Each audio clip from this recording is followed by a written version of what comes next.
Welcome students, अनंत स्पर्शी के second video lecture में आप सभी का स्वागत है।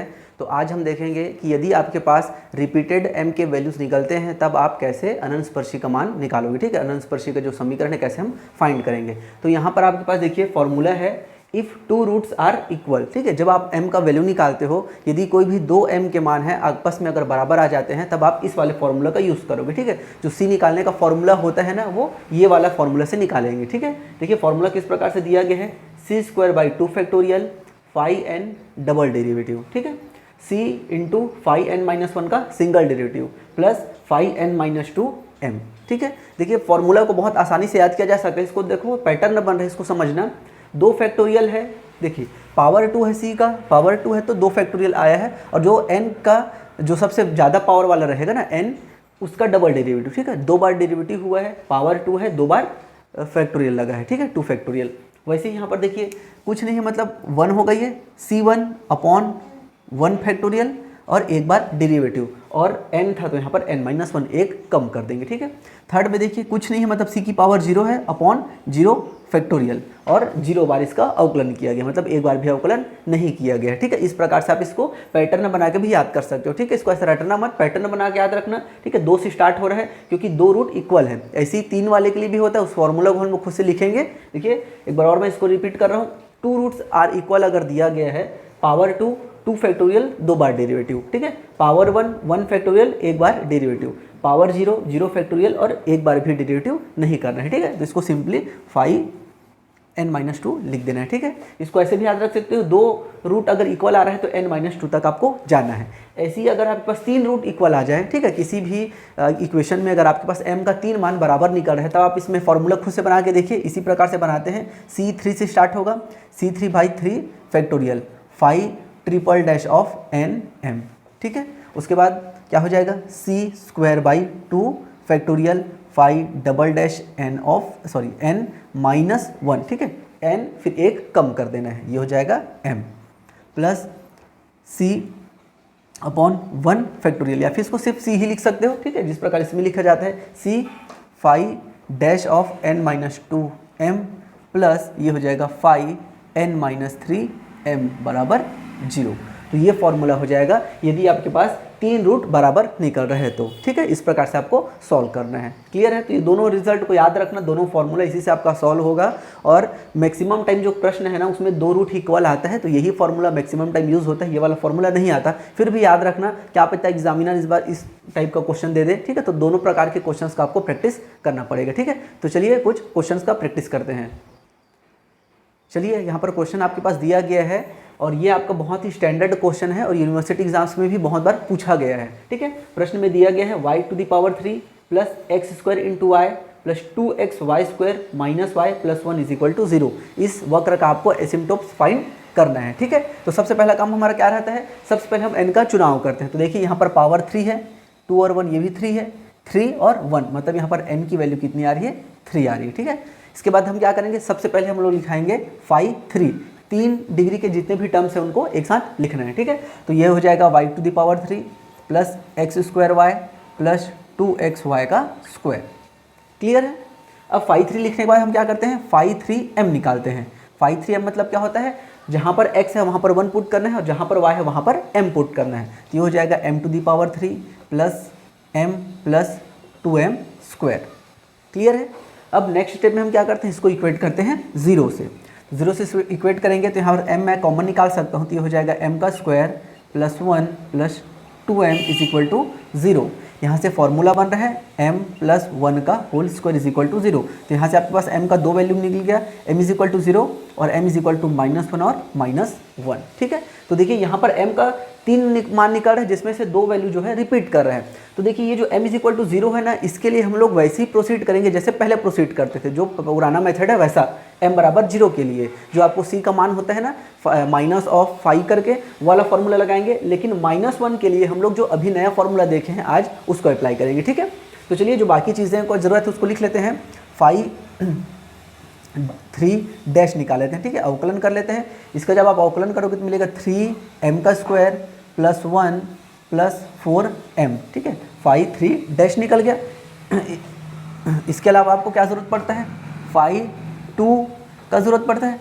फाई टू का मतलब 2 डिग्री के एलिमेंट्स, 2 डिग्री का कोई भी एलिमेंट नहीं है तो फाई टू क्या हो जाएगा 0, तो फाई टू m भी आपका क्या हो जाएगा ये 0 हो जाएगा। ठीक है, अब चलिए सी का फॉर्मूला लगा लेते हैं। ठीक है, ये वाला हम किसके लिए सॉल्व कर रहे हैं, m बराबर 0 के लिए बना रहे हैं। ठीक है, तो सी का फॉर्मूला क्या होता है, minus of phi n minus 1 m divided by phi n dash of m। ठीक है, और हमारे पास n का वैल्यू 3 दिया गया है, तो फॉर्मूला हो जाएगा minus phi two m divided by phi 3 dash m।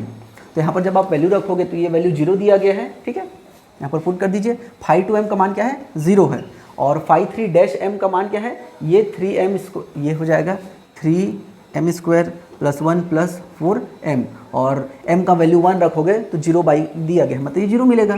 तो c का वैल्यू 0 मिल गया जब आपने m का वैल्यू 0 रखा था, तो आपको जो वैल्यू मिलेगा, जो वक्र मिलेगा y इक्वल टू 0 मिलेगा। ठीक है, तो ये जो वक्र था उसके लिए पहला हमारे पास ये एसिम्प्टोट्स का अनंतस्पर्शी का समीकरण मिल गया, y बराबर 0 वाला लाइन। ठीक है, ये हो जाएगा आपके पास फर्स्ट अनंतस्पर्शी का समीकरण। क्लियर है, तो ये तो हमारा पुराना मेथड हो गया। अब हम m इज इक्वल टू -1 और -1 इसके लिए नए मेथड से अनंतस्पर्शी का समीकरण ज्ञात करेंगे। ठीक है, चलिए तो अब हम लोग m बराबर -1 के लिए सॉल्व करते हैं c का वैल्यू, तो फॉर्मूला हमारा कुछ इस प्रकार से हो जाएगा। ठीक है, अब इस फॉर्मूला को लिखते हैं, n बराबर क्या रखना है 3 रखना है। ठीक है, तो ये हो जाएगा c² by 2 factorial phi 3 double derivative of m plus single derivative है फाई 2m का derivative plus phi 1 of m is equal to 0।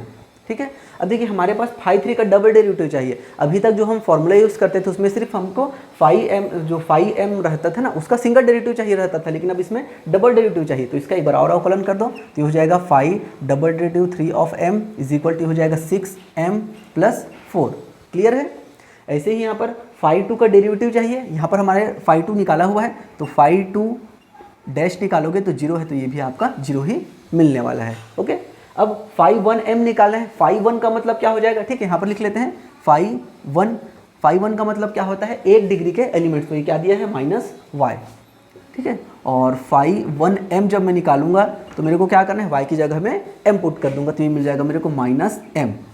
Clear है, और इसका डेरिवेटिव मत कर देना। ठीक है, यहाँ पर डबल डेरिवेटिव, सिंगल डेरिवेटिव और ये सिंपल सा वो फाई 1 फंक्शन। ठीक है, सारे एलिमेंट्स को पुट कर दो यहाँ पर, तो c² 2 फैक्टोरियल को 2 लिखा जा सकता है।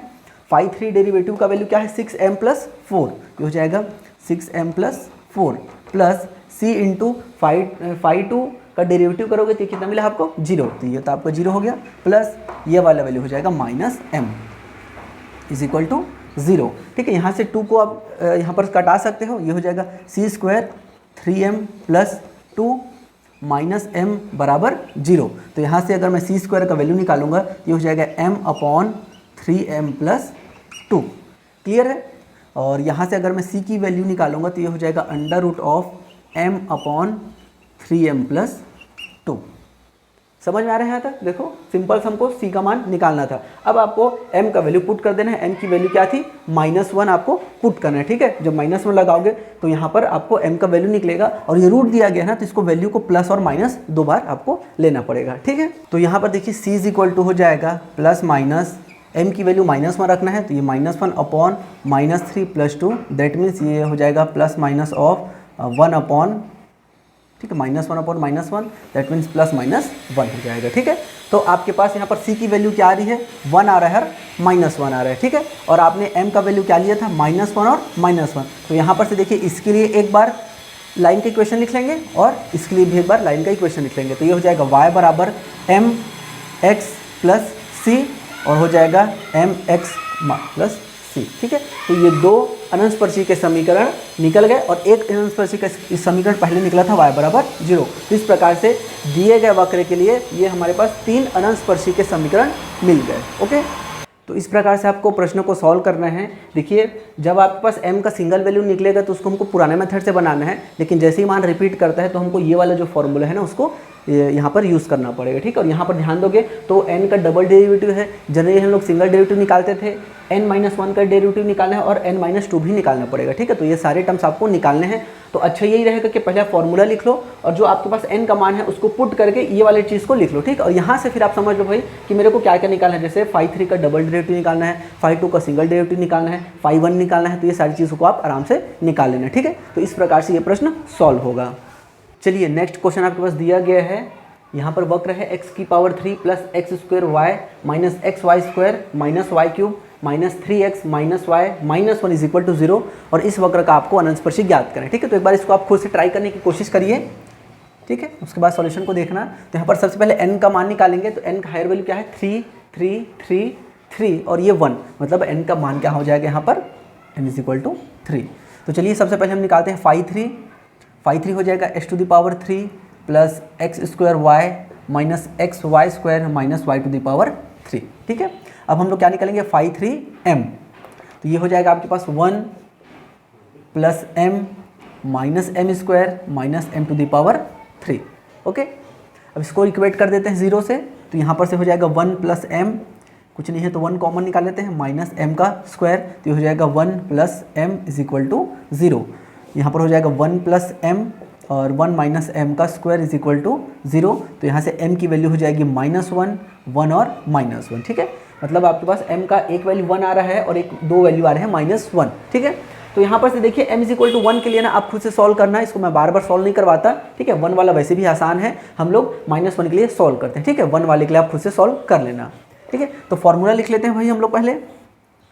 तो ये फॉर्मूला होता है c² phi n double derivative by 2 factorial plus c phi n-1 का derivative plus phi n-2 is equal to 0, ठीक है। और ये m भी है ना यहाँ पर, भूलना मत इसको, ऑफ m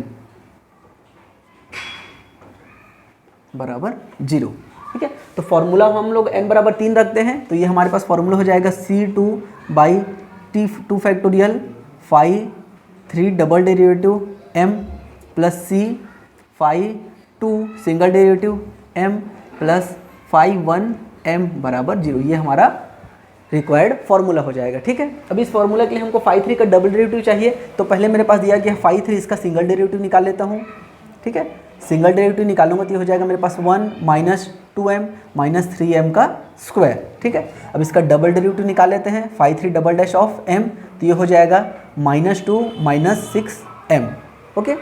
ऐसे ही हम लोग निकाल देते हैं phi2, तो phi2 जब मैं निकालूंगा तो 2 डिग्री का तो मेरे पास एक भी एलिमेंट नहीं है, तो ये 0 हो जाएगा। इसका मतलब क्या हुआ, अगर phi2m निकालता हूँ तो ये भी 0 होगा, और इसका मतलब क्या हुआ, phi2 का डेरिवेटिव निकालता हूँ तो भी मेरे को 0 मिल जाएगा, ठीक है। देखिए phi2 का मतलब क्या होता है, 2 डिग्री के एलिमेंट्स, तो 2 डिग्री का तो कोई एलिमेंट ही नहीं है, तो वो 0 हो गया। उसमें m रखोगे वो भी 0 होगा, और उसका डेरिवेटिव करोगे तो वो भी 0 हो जाएगा, ठीक है। अब यहाँ पर आपको निकालना है phi1 में क्या आ जाएगा, -3x minus y, -3x minus y, और phi1 ऑफ m जब आप निकालोगे तो ये हो जाएगा -3 माइनस m। क्लियर है, सारी चीज़ों को यहाँ पर पुट कर देते हैं, ये हो जाएगा c² बाई 2 इंटू phi3 का डबल डेरिवेटिव हो जाएगा -2 minus 6m, okay, plus c into phi2 का डेरिवेटिव क्या दिया गया है आपका, phi2 का डेरिवेटिव है 0, और phi1m हो जाएगा -3 minus m is equal to 0। तो ये कुछ इस प्रकार से हो जाएगा, c² माइनस सामने में है, ठीक है। यहाँ हो जाएगा आपके पास 1 प्लस 3m, और ये हो जाएगा -3 minus m is equal to 0। Clear है, यहाँ पर से c की वैल्यू आप निकालोगे तो ये कुछ इस प्रकार से हो जाएगा 3 plus m divided by 1 plus 3m, और सामने में माइनस, तो c की वैल्यू हो जाएगी √3, ठीक है। देखो ये दोनों में माइनस है ना, इसको आप ऐसा करो -3 माइनस m लिख लो भाई, नहीं तो गलती हो जाएगा, और 1 प्लस 3m, ठीक है। ये जब राइट साइड में जाएगा तो 3m प्लस m हो जाए, 3 प्लस m हो जाएगा अपॉन में 1 प्लस 3m, और ये माइनस था उसको हम लोग ट्रांसफर कर दिए इस तरफ, ठीक है। और जब रूट लगाओगे ना तो दोनों माइनस लगा देना, नहीं तो कन्फ्यूजन हो जाता है। हम लोग सिर्फ -3 में है, 3 में बस माइनस ऐसा समझ लेते हैं, ठीक है। अब यहाँ पर m का वैल्यू आपको क्या निकालना है, -1 पे निकालना था, ठीक है। तो m की वैल्यू -1 पुट कर दीजिए, तो ये हो जाएगा आपके पास -3 + 1 अपॉन 1 - 3, तो ये हो जाएगा c is equal two plus minus of, ये हो जाएगा -2 अपॉन -2, दोनों कैंसिल, c की वैल्यू हो जाएगी +-1। क्लियर है?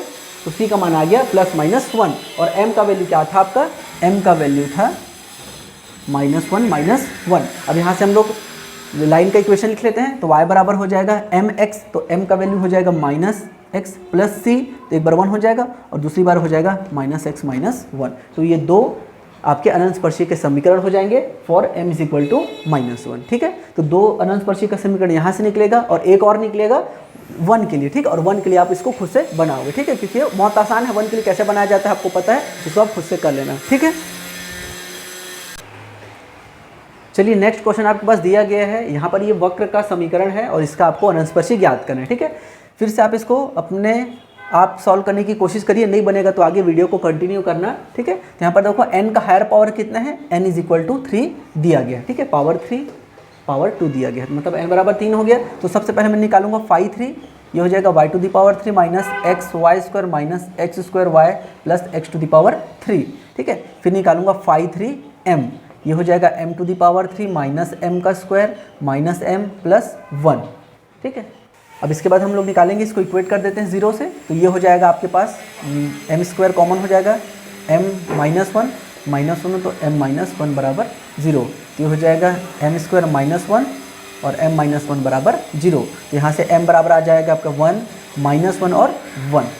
ठीक है, m का 3 मान निकला है।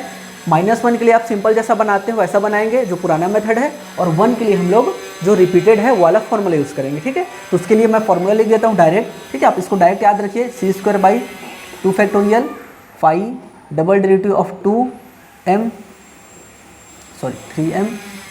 Plus c phi derivative of 2m plus phi 1m बराबर 0। ठीक है, तो कुछ इस प्रकार से ये फॉर्मूला हो जाएगा। तो चलिए 5 3 का सिंगल डेरिवेटिव निकालते हैं, ये हो जाएगा 3m² - 2m - 1, डबल डेरिवेटिव निकालेंगे तो ये हो जाएगा 6m - 2। ठीक है, अब हमको क्या निकालना है, phi 2 का, phi 2 निकालना है। phi 2 मतलब 2 डिग्री के एलिमेंट्स, यहाँ पर दिया गया है x² - y²। तो यहाँ से अगर मैं phi 2m निकालता हूँ तो ये हो जाएगा मेरे पास 1 - m², और मेरे को phi 2 का डेरिवेटिव भी निकालना पड़ेगा। ठीक है, phi 2m का डेरिवेटिव तो हो जाएगा -2m। क्लियर है? अब इसी प्रकार मेरे को phi 1 निकालना है, यहीं पर निकाल लेता हूँ। ठीक है, phi 1 मतलब 1 डिग्री का कोई एलिमेंट नहीं है तो ये 0 हो जाएगा, तो phi 1m भी क्या हो जाएगा आपके पास 0। ठीक है, तो इस प्रकार से आ गया। गलती हो जाता है यहाँ पर phi 1 मतलब कई बार कांस्टेंट नंबर को लिख देते हैं, तो वहाँ पर थोड़ा ध्यान रखना है। ठीक है, phi 1 मतलब क्या है, 1 डिग्री का एलिमेंट, 1 डिग्री का कोई भी एलिमेंट नहीं है। सारे एलिमेंट्स को पुट कर दीजिए फॉर्मूला में, तो ये हो जाएगा c² 2 और phi 3 डेरिवेटिव कितना दिया गया है 6m - 2। ओके, और ये हो जाएगा आपके पास प्लस c इंटू -2m हो जाएगा, -2m, और ये तो 0 है, 2 से आप भाग दे दो तो ये हो जाएगा 3m - 1 - 2mc = 0। ओके, तो देखिए अब यहाँ पर हम लोग ना डायरेक्ट यहाँ से c का वैल्यू नहीं निकाल पाएंगे, तो हमको क्या करना पड़ेगा, जो हमने m का मान निकालना था ना, m बराबर 1 के लिए आपको सॉल्व करना है। ठीक है, ये 1 और 1 के लिए सॉल्व करना है, तो 1 यहाँ पर पुट कर दीजिए, तो ये हो जाएगा c² इंटू 3 - 1 प्लस 2c = 0, तो ये हो जाएगा 2c² - 2c बराबर 0। 2c को आप कॉमन निकाल लीजिए, तो ये बचेगा c - 1 = 0, तो c = 0 हो जाएगा और c = हो जाएगा 1। ठीक है, इस प्रकार से बनाना है। ऐसा नहीं कि यहाँ पर से ज़बरदस्ती c को आप एक तरफ रख रहे हो, m का मान निकाल रहे हो, फिर m में पुट कर रहे हो, ऐसा मत करना। ठीक है, वहाँ पर प्रॉब्लम हो जाएगा। तो देखिए जब ये सॉल्व नहीं हो रहा है ना, ठीक है, कॉमन निकालते नहीं बन रहा है, तो m के मान को पुट कर दीजिए यहीं पर, और c का मान निकाले ना वही यहाँ से, किस प्रकार से आ रहा है, c का वैल्यू 0 आ गया और 1 आ गया, और m का वैल्यू क्या था, m का वैल्यू था 1 और 1। तो यहाँ पर देखिए आपके पास समीकरण क्या हो जाएगा, y = mx + c 1 हो जाएगा और y बराबर x। ठीक है, 1 के लिए ये हो जाएगा और 0 के लिए ये वाला हो जाएगा। तो ये दो सरल रेखा के समीकरण मिल गए जो अनंत स्पर्शी का काम करेंगे दिए गए वक्र के लिए, और सेम यही काम आपको -1 के लिए भी निकालना है, लेकिन उसके लिए पुराना वाला मेथड यूज़ करना पड़ेगा। ठीक है, तो इस प्रकार से आपको ऐसे प्रश्नों को सॉल्व करना पड़ेगा। तो यहाँ पर आपके पास 2 होमवर्क क्वेश्चन दिया गया है। देखिए फर्स्ट और सेकंड, और ये बहुत ही ज़्यादा इंपॉर्टेंट प्रश्न है। बहुत बार ये यूनिवर्सिटी के एग्जाम में पूछा गया है, और ये सेकंड नंबर का क्वेश्चन तो बहुत ही इंपॉर्टेंट है, ठीक है, बहुत बड़ा भी है, और इसी में मैक्सिमम टाइम गलती होता है। तो इन दोनों प्रश्नों का आपको तैयारी करना है। और यहाँ पर देखिए स्क्रीन पे आपके पास क्वेश्चन दिखाई दे रहा होगा, 3-4 प्रश्न और है, इसको भी आपको अच्छे से तैयारी करना है। और यदि आप मेरे दोनों वीडियो लेक्चर को देख के जितना भी मैंने होमवर्क दिया है उतना को कर लोगे तो आप बहुत अच्छे से एक प्रश्न को आसानी से बना सकते हो, ठीक है। वैसे भी जो नया सिलेबस चेंज हुआ है उसके अकॉर्डिंग पास होना बहुत मुश्किल है। अगर आपको ध्यान देना पड़ेगा कि कौन सा टॉपिक इजी है, जो इजी टॉपिक उसे सारे प्रश्नों को सॉल्व करना है, ठीक है। और नेक्स्ट वीडियो लेक्चर में हम लोग चैप्टर 3 का जो भी आगे सिलेबस में है उसके अकॉर्डिंग वीडियो लेक्चर लाएंगे, ठीक है। तब तक आप अच्छे से तैयारी करिए। Thank you.